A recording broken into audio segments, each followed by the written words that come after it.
시편 1편을 통해서 복 있는 사람이라는 제목으로 함께 말씀을 나누고자 합니다. 시편 1편은 저희들이 많이 묵상하는 말씀이죠.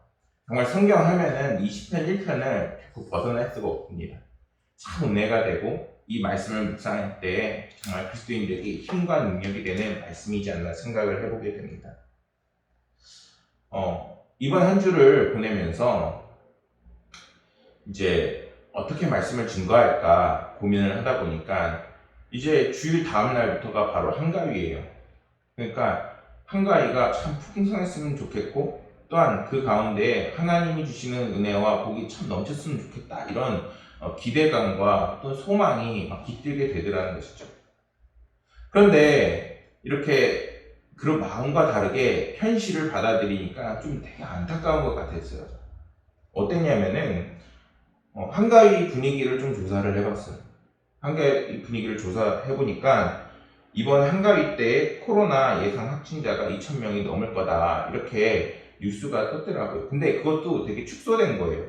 그 전에 뜬 뉴스에서는 더 많이 확진이 될 것이다 우려를 하더라고요. 물론 작년에도 한가위 때 코로나였기 때문에 이제 힘들고 어려운 시기를 보냈는데 이번에는 그 길이가 길어지면서 더 어렵고 힘든 시기를 보내게 되는 겁니다. 얼마나 힘들었던지 이제 보통 이때쯤 되면은 독거노인이나 아니면은 이런 뉴스들도 나오는데 왠지 이번에는 그런 뉴스들이 많이 뜨진 않았더라고요. 근데 우리가 예상할 수 있죠. 지금과 같은 상황이면은 정말 힘들고 어려운 사람이 더 많으면 많았지 적지는 않을 것입니다. 그래서 이번 코로나 때 정말 한가위를 보내면서 무엇이 정말 필요할까? 정말 어떻게 하면은 우리가 사랑하는 가족들에게 또한 이 한가위의 풍성함이 임할 수 있을까 많이 고민하게 되었습니다. 작년에 그 선물 세트 순위가 이제 인터넷에 떠 있더라고요. 그래서 선물 작년에는 어떤 것들을 많이 선물했나 이렇게 보니까 1위가 현금이고 2위가 상품권이고 3위가 영양제가 있습니다. 그 밑에도 다양하게 있어요. 안마의자기, 그 다음에 뭐 홍삼 액기스, 또 뭐 도라지 시청, 뭐 한우 선물 세트, 뭐 이제 저희 그 나라에서 주는 지원금도 받잖아요. 그거 갖고 많은 사람들이 한우를 사 먹는 것을 또 봤습니다. 이렇게 다양한 선물을 갖고 이제 한가위에 사랑하는 가족들, 오래간만에 만난 친족들을 만나러 갈 텐데 정말 이 풍성함이 깃들어야 되는 한가위 가운데에 정말 우리 가운데에 무엇이 있어야 이 기간을 복되고 즐겁게 보낼 수 있을까? 성경 속에서는 정말 시편 1편의 말씀처럼 복이 있는 사람은 이렇게 된다, 이렇게 살아야 한다라는 것을 말하고 있습니다. 시편은 복 있는 사람에 대해서 말하는 것으로 시작이 됩니다. 복은 모든 사람이 받기를 원합니다. 오늘 우리가 성도들이 밖에 나가서 전도할 때에도 많은 사람들에게 예수 믿으면 복 받아요 이렇게 이야기하면서 전도할 때가 많지요. 물론 지금은 코로나 때문에 전도하기 힘들지만 그래도 우리가 알고 있는 것은 예수님을 통해서 우리가 믿음이 깃들게 되면은 우리 가운데 좋은 거는 더 좋게 임하고 또한 우리에게 없는 것들을 하나님께서 좋게 바꿔주시지 하나님께서 우리에게 막 나쁜 것을 주시는 것은 전혀 없습니다. 그렇다면은 성경이 말하는 이 복이라는 것은 과연 무엇일까요? 우리가 흔히 생각할 때 복이라고 하는 것은 뭐 몸이 건강하거나 아니면 출세를 한다거나 아니면 부를 얻는다거나 뭐 이런 것들이 있을 것입니다. 성경도 이런 것들이 하나님께서 주실 수 있는 복이라고 분명하게 말씀합니다. 본문 말씀에 나타내는 이제 아쉬레라는 단어를 쓰고 있습니다. 그런데 이 단어를 성경 속에서 구약 성경 속에서만 45회가 나옵니다. 그런데 그 중에서 39회가 이 아쉬레라는 복이라는 단어인데 이것을 어떤 것들이 의미하냐면은 하나님께서 말씀하셨던 생육하고 번성하라. 그러니까 번성과 그 물질적인 축복을 성경이 말하고 있습니다. 한마디로 성경은 세상에서 우리가 얻을 수 있는 복, 물질적인 축복, 그리고 또한 건강 이런 것들을 무시하지 않습니다. 오히려 이것들이 우리에게 충만하게 임하기를 하나님께서는 이미 예비해 놓으시고 준비해 놓고 계십니다. 근데 성경은 궁극적으로 이러한 복만을 이야기하지 않습니다. 이러한 복은 오히려 주님께서 진정으로 주시는 그 복의 부산물이라고 할 수 있습니다. 마태복음 5장에 나오는 산상수훈의 그 말씀에 보면은 하나님을 통해서 받을 수 있는 그 복들이 나오게 됩니다.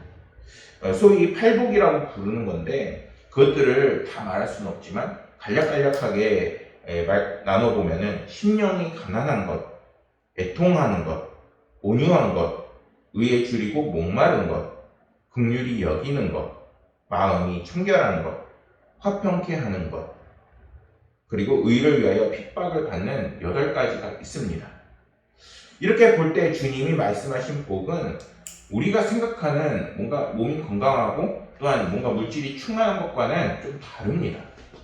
심지어 말씀 중에 가난하고 애통하고 핍박받는 것이 복이라고 말씀하시는데 이것이 한편으로는 정말 불행을 주시는 것이 아닌가 이런 오해를 사기까지도 합니다. 그러나 이러한 복들은 우리가 주님을 통해 하나님의 말씀이 이해되어져 가고 우리의 삶에 주님이 함께 하시는 삶이 되면은 이것이 정말 하나님께서 주님이 주신 큰 복이었구나 하는 그러한 깨달음이 저희 가운데 있게 됩니다. 이러한 주님이 말씀하시는 복은 정말 세상이 말하는 복과 너무나도 다릅니다. 그리고 이게 하나님이 주시는 복은 세상의 복과 다르게 인생이 끝나는 데에서 멈추는 것이 아니라 영원한 복이며 우리가 무한히 넘칠 수 있는 복임을 깨달아야 합니다. 사람은 조금이라도 더 복된 삶을 살기를 원합니다. 성경 속에서도 주님께 나와 어떻게 하면은 영원한 복을 받을 수 있느냐 하면서 요청을 하는 답변을 구하는 청년이 나오게 됩니다. 마태복음 19장 16절 말씀을 보면 이렇게 말씀합니다. 어떤 사람이 주께 나와 이르되 선생님이여 내가 무슨 선한 일을 하여야 영생을 얻으리이까 이렇게 말씀합니다. 그러자 주님은 말씀합니다. 마태복음 19장 21절 말씀입니다. 예수께서 이르시되 내가 온전하고자 할진대 가서 내 소유를 팔아 가난한 자들에게 주라. 그리하면 하늘에서 보화가 내게 있으리라. 그리고 와서 나를 따르라 하시니. 참 이해가 되지 않는 말씀이에요. 이 말씀을 보면은 청년이 복을 받기 위해서 이제는 주님이 이렇게 말씀하시는 거예요. 자신이 가진 것을 다 남에게 나눠주고 가난한 자들을 위해서 자신을 희생하고 헌신하고 이제는 주님을 따르라 이렇게 말씀하고 계신 거예요. 왜 주님은 그에게 이렇게 모든 것을 다 내버리고 헌신하라고 말씀하고 계시는 걸까요? 사무엘상 17장 12절에는 또 이런 말씀이 나와 있습니다. 사무엘이 돌을 취하여 미스바 센 사이에 세워 이르되 여호와께서 여기까지 우리를 도우셨다 하고 그 이름을 에베네셀이라 하니라. 하나님께서 언제나 우리와 함께 하시고 또한 우리를 여기까지 이끄신 그러한 사랑이 많으시고 또한 우리를 도우시는 하나님이시라 분명하게 말씀합니다. 그런데 왜 어째서 우리에게는 하나님께서 물질의 축복이나 이런 것들이 아니라 방금 심령이 가난한 것, 애통해하는 것 이러한 뭔가 나눠주는 삶을 살라고 말씀하시는 걸까요? 주님을 찾고 의지하고 정말 복의 근원이 되는 주님과 동행하는 삶을 살아야 우리 가운데 풍성한 복이 임하게 됩니다. 그런데 그러한 것들을 방해하고 또한 걸치적거리는 것들이 분명히 우리 삶들에 있다는 것이죠. 그것으로 인해 온전히 주님을 바라보지 못하고 주님의 풍성한 은혜가 저희들의 삶 가운데 임하지 못하게 되는 것입니다. 예를 들어 우리가 물질이 많다고 해서 물질이 많은 것만이 복은 아닙니다. 물질이 많은데 건강이 없으면은 그 사람은 물질을 갖고서도 제대로 쓰지도 못하게 되는 것이죠. 또 반대로 건강이 있어도 그 사람에게 시간이 없고 또한 물질이 없게 되면은 끊임없이 물질을 찾기 위해서 애쓰는 삶이 되어져 버리게 됩니다. 또한 반대로 이 두 가지를 다 갖고 있어도 정말 하나님을 알지 못하면은 하나님께서 주시는 충만한 기쁨과 은혜가 그 삶 속에 깃들지 못하고 결국에는 그 삶이 주님이 주시는 영원한 천국이라는 정말 오늘 말씀에서 방금 나눈 청년이 갖지 못하고 결국 포기가 돌아가는 그러한 현상이 우리 가운데 일어나게 되는 것이죠. 그렇게 우리는 올바른 선택을 하고 주님을 찾고 의지하는 삶을 살 수 있어야 하는 것입니다. 그럴 때 방금 말했던 우리가 다양한 그 복들이 저희들의 삶에 임하게 되어지고 그것들이 이제는 우리 삶 가운데 열매 맺혀 이제는 복된 삶 그리고 기쁨이 넘치는 삶 또한 이 한가위가 풍성함이 하나님의 은혜 안에서 정말 화목한 삶이 되어지는 것입니다. 오늘 말씀에서 복 있는 사람과 대조적인 또 그러한 모습이 나옵니다. 이것들을 하나님께서는 악인이라고 분명하게 말씀합니다. 일반적으로 우리가 악인이라 이야기하면 뭐 범법자나 특정한 악을 행한 사람들을 생각할 때가 많이 있습니다. 실제로 악한 사람들이죠. 그러나 성경 속에서는 그러한 사람들 말고도 악으로 말씀하시는 것들이 있습니다. 그것은 근본적으로 하나님을 거절하고 거역하는 사람들을 의미합니다. 하나님은 분명하게 나누세요. 나를 믿느냐, 나를 믿지 않느냐. 그리고 이제는 믿는 사람들을 이제는 하나님께서 의인으로 칭해 주시고 믿지 않는 사람들을 아직 믿지 않았기 때문에 죄 가운데 있다고 분명하게 말씀합니다. 그들을 하나님께서는 악인이라고 아직 말씀하시는 거죠. 하지만 이제는 우리가 예수 그리스도를 통해서 주님을 믿게 되어지고 하나님과 동행하는 삶을 살게 되면 우리가 비록 의롭지도 않고 선한 일을 아무리 많이 해도 우리의 죄를 우리가 덜 수 없지만 하나님이 주시는 은혜와 구원으로 이제는 의로운 사람이 되어지게 되는 것입니다. 그래서 이러한 말씀에 의거해 보면은 사람들이 보기에는 좋은 사람인데 하나님 보시기에는 아직 죄 가운데 있는 사람이 많이 있습니다. 이렇게 했을 때 어떤 특정한 악을 행하지 않았을 뿐더러 선한 일을 많이 했음에도 그 사람은 하나님 보시기에 악인이 될 수 있습니다. 그렇다면 왜 하나님을 거절하고 거역하는 것이 악한 것일까요? 그것은 하나님은 오직 선하신 분이시기 때문입니다. 완전하게 선하신 분이시고 하나님만이 우리를 선하고 의롭게 칭해 주실 수 있는 기준이 되고 대표가 되시는 분이시기 때문입니다. 로마서 3장 28절에 이러한 말씀이 나옵니다. 그러므로 사람이 의롭다 하심을 얻는 것은 율법의 행위에 있지 않고 믿음으로 되는 줄 우리가 인정하노라. 이제는 하나님을 믿음으로 우리에게 기쁨이 찾아오고 또한 행복이 넘치게 될 수 있는 것은 선하시고 의로운 하나님이 이제는 우리 가운데 정말 우리를 대변해 주시고 함께 해 주시고 우리 삶 가운데 은혜 베푸시기 때문인 것입니다. 우리는 하나님의 형상으로 빚어진 존재입니다. 만일 하나님이 우리 가운데 계시지 않았다면 우리 가운데 양심이나 선함을 찾아볼 수 없었을 것입니다. 하나님이 우리가 양심을 가지고 살 수 있게 해주시고 또한 하나님을 따라 살 수 있게 해주셔서 이제는 우리가 점점 주님을 닮아나가는 모습, 하나님을 닮아나갈 수 있는 저희들의 삶이 되어지는 것입니다. 이러한 말씀을 볼 때 복 있는 사람이란 결국 하나님을 경외하는 삶을 사는 사람이라고 말할 수 있는 것입니다. 심령이 가난한 것, 애통한 것, 온유한 것, 의에 줄이고 목마른 것, 긍휼히 여기는 것, 마음이 청결한 것, 화평케 하는 것, 의를 위하여 핍박을 받는 이 8가지 복을 보았을 때 이 모든 것들이 하나님을 통하지 않고서는 얻을 수가 없는 것들입니다. 그렇다면 이제 우리가 어떻게 하면 이러한 복들을 받는 삶이 될 수 있을까요? 사도행전 16장 31절에 이렇게 말씀합니다. 이르되 주 예수를 믿으라 그리하면 너와 내 집이 구원을 얻으리라 하고. 사랑하는 여러분, 정말 풍성한 한가위가 되길 원하시나요? 정말 선물 세트와 함께 그리고 선물과 함께 이제는 우리가 복음을 증거하는 삶이 되어야 되는 것입니다. 내 삶의 복음이 깃들고 주님과 함께하는 삶이 되어지고 또한 우리 가족 구성원들과 친족들이 이제는 예수님을 믿어서 정말 주님 안에서 한 가족이 되어야 된다는 것입니다. 그럴 때 정말 어떻게 보면 선물 세트가 있어서 또한 선물을 나눠서 기쁜 것도 있지만 정말 하나님이 함께 하시기 때문에 그 가정이 화목해지고 또한 치유되어지고 또한 그 가정이 다시 끈끈해지는 놀라운 은혜를 맛볼 수가 있게 되는 것입니다. 요한복음 14장 6절에서도 주님께서 이렇게 말씀합니다. 예수께서 이르시되 내가 곧 길이요 진리요 생명이니 나로 말미암지 않고는 아버지께로 올 자가 없느니라. 그러면은 우리가 정말 사랑하는 사람, 또 함께 구원받고 기쁨을 나누기 원하는 사람들에게 무엇을 갖고 가야 될까요? 이제는 주님과 함께하는 삶, 주님을 나누는 삶, 말씀을 나누면서 이제는 함께 주님 안에서 화목을 누리는 삶이 되어야 되는 것입니다. 예수 그리스도를 믿음으로 우리는 모든 고통과 근심과 걱정과 그리고 그 모든 것의 근원이 되는 죄를 이제는 사함을 받을 수 있습니다.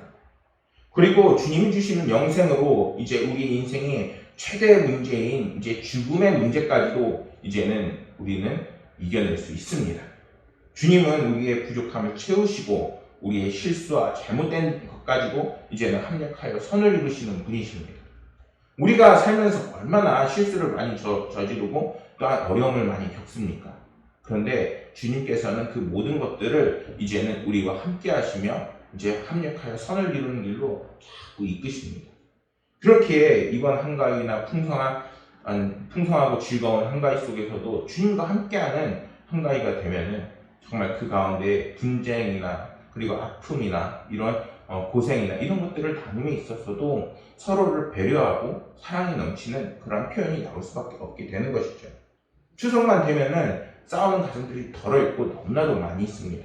오히려 한가위가 풍성하고 즐거워야 되는데 오히려 안 좋은 기억들만 쌓이게 되는 것이죠.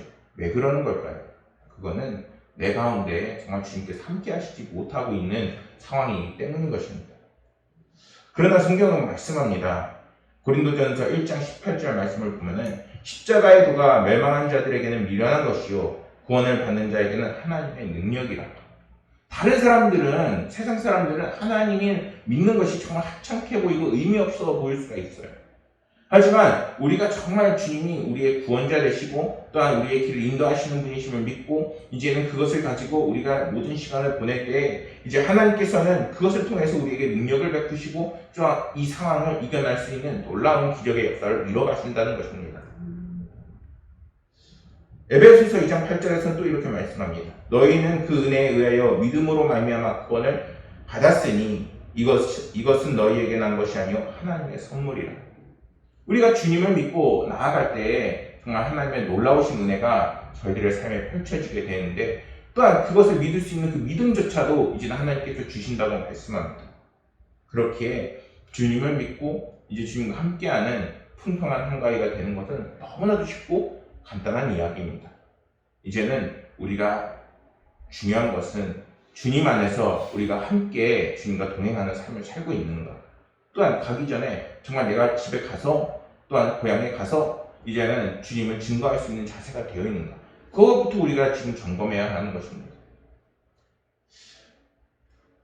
1820년에 태어나서 1915년에 세상을 떠난 페니 제인 크로스비 선생님이 있었습니다. 이분은 생후 6주 되었을 때 눈에 병이 났는데 그 동네에 돌팔이 의사가 약을 잘못 써가지고 아예 눈이 못 쓰게 된 것입니다. 워낙 가난한 가정이라 병원에 가서 치료도 받지 못하고 어릴 때 눈을 멀어서 평생 앞을 못 보는 맹인으로 살았는데 30대에 그가 하나님의 은혜를 충만하게 받는 일이 생겼습니다. 그 후에 그가 하나님이 주신 그 재능을 가지고 찬송을 지었는데 무려 95세까지 살면서 무려 9,000편의 찬송을 지었습니다. 그리고 그분의 찬송가 중에서 23곡이 이제 성경 속에 담겨져 있습니다. 그런데 어느 날 그가 나이 55살 때에 돈 5불이 필요했습니다. 하나님 앞에 그가 기도했습니다. 하나님, 제가 5불이 꼭 필요한데 주님이 이 돈을 주께서 공급해 주셔서 제가 필요한 데에 쓸 수 있도록 도와주옵소서. 이렇게 간절히 기도했다고 합니다. 정말 기도 응답을 기다리면서 막 기도했는데 기도 응답이 안 오는 거예요. 낮이 돼서 하루 종일 이제는 기도하고 다시 한번 기다리고 있는데 여전히 기도 응답이 안 오는 거예요. 저녁이 돼서 낙심이 되었습니다. 이제는 포기하려고 하는데 이렇게 속으로 생각을 했습니다. 오늘은 나의 기도를 안 들으시는가 보다. 낙심하고 있을 때 누군가 문을 똑똑 이렇게 두드렸습니다. 그래서 집안일을 하는 하인이 나가서 문을 열어주니까 그 동네에서 마침 한 크리스찬이 그 방문을 해서 찬송가를 짓는 페니 제인 크로스비 선생님이 계시냐 이렇게 묻게 되는 것입니다. 그리고 나서 그 선생님의 그 찬송가에 더 은혜를 받았다고 이제 이 작곡가 선생님과 이제 이야기를 나눴습니다. 선생님, 제가 찬송가 때문에 너무 은혜를 많이 받고 있습니다. 선생님이 이곳에 산다고 해서 제가 인사드리러 왔어요 하면서 이제는 돌아가면서 그 손에 무엇을 쥐어줬을까요? 그 필요했던 오구를 쥐어주는 겁니다. 이 사람이 포기를 하려고 했어요. 과연 기도는 응답이 되는가? 심지어 물질을 기도했는데. 그런데 하나님께서는 그에게 오구를 주시고 또한 은혜를 더해주시고 또한 이제는 다시 한번 찬송가를 지을 수 있게 되었습니다. 그렇게 하면서 지은 찬송가가 무엇이냐? 나의 갈 길 다가도라는 찬양입니다. 사랑하는 여러분, 정말 우리의 길을 인도하시는 분이 하나님이시고 풍성한 그 길을 만드시는 것도 하나님이십니다. 우리에게 필요한 것을 주시는 분이시지 정말 우리 가운데 너희들이 나를 섬기고 나에게 영광을 올려드리기만 원하는 그런 분이 아니시라는 것입니다. 하나님은 언제나 우리에게 복을 더해주시고 크신 은혜를 이미 예비해놓고 계십니다. 2절 말씀에서 여호와의 율법이 나옵니다. 이 여호와의 율법이란 하나님의 모든 가르침을 의미합니다. 그래서 복 있는 사람은 하나님의 가르침을 즐거움으로 사는 사람을 의미합니다. 성경은 복이 있는 사람은 오직 여호와의 율법을 즐거워한다고 말씀하고 있습니다. 세상 사람들은 그 즐거움의 근원을 다른 여러 곳에서 찾아요. 아마 이번 한가위 속에서도 하나님을 잊어버리고 나의 삶을, 나의 계획은 이렇게 하면서 사는 사람들이 너무나도 많이 있을 거예요. 코로나 바이러스니까 또한 나의 삶은 내가 개척해 나가는 거니까 이렇게 하면서 마음대로 살아나갈 것이라는 거죠. 그런데 과연 그것이 우리 가운데 복 있는 사람을 만드는 그러한 길일까요? 아니라는 거예요.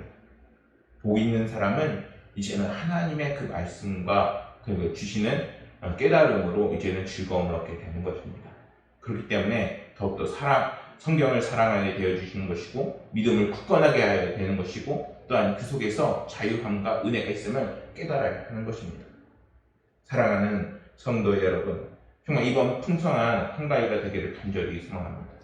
하지만 그 풍성한 한가위는 정말 주님과 함께할 때 하나님께서 주시는 그 복이 있을 때에 가능한 것입니다.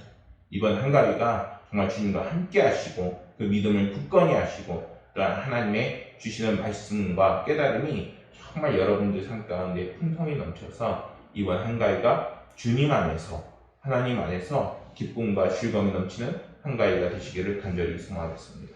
기도하겠습니다. 아버지 하나님 감사합니다. 오늘은 시편 1편을 통해서 복이 있는 사람에 대해서 말씀을 나눴습니다. 아버지 하나님이시여, 우리가 너무나도 쉽게 주님을 잊어버리고 너무나도 쉽게 정말 우리의 계획대로 살아나갈 때가 많습니다. 그러나 아버지 하나님이시여, 주님께서 말씀하신 것처럼 주님의 말씀을 즐거워하고 기뻐하며 또한 주님께서 주시는 크신 은혜가 저희들 삶 가운데 늘 떠나지 않도록 인도하여 주옵소서. 주님 도와주옵소서. 세상이 너무나도 힘들고 어렵습니다. 물질의 축복도 원하고 또한 주님께서 주시는 축복도 원하는데 이것이 달라 보일 때도 너무나도 많습니다. 그러나 주님은 그 모든 것조차도 이미 예배해 놓으신 분이시여 우리에게 크신 은혜를 베푸시는 분이시니 아버지 하나님이시여, 지금 가정의 문제 또한 아버지 하나님께서 정말 코로나 바이러스로 힘들어하는 모든 영혼과 가정들을 만져주셔서 이번 한가위 가운데에서는 아버지 하나님께서 힘들고 어렵고 정말 슬픔이 떠나가고 하나님께서 주신 크신 은혜가 정말 주님을 믿는 자들이 주님께 기도하는 자들이 있는 그곳에 임하도록 인도하여 주옵소서. 아버지 하나님께서 이 모든 예배를 마치고 또한 돌아가는 길거리를